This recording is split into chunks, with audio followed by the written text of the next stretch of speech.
पंतप्रधान मोदींनी आसाममधील चहाच्या मळ्यात पाने खुडली, महिला कामगारांसोबत सेल्फी घेतला. राहुल यांनी केरळमध्ये बसने प्रवास केला. पंतप्रधान नरेंद्र मोदी बुधवारी आसाममध्ये दाखल झाले. त्यांनी दिब्रुगढमधील एका चहाच्या मळ्याला भेट दिली.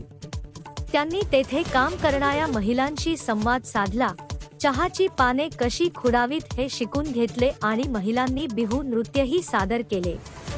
पंतप्रधानांनी त्यांच्यासोबत सेल्फीही घेतला. दरम्यान, काँग्रेस नेते राहुल गांधी यांनी 31 मार्च रोजी केरळचा दौरा केला. त्यांनी कोझिकोडमधील बालुसेरी ते नानमांडा असा जनतेसोबत बसने प्रवास केला. यादरम्यान त्यांनी अनेक महिला आणि तरुणांशी संवाद साधला.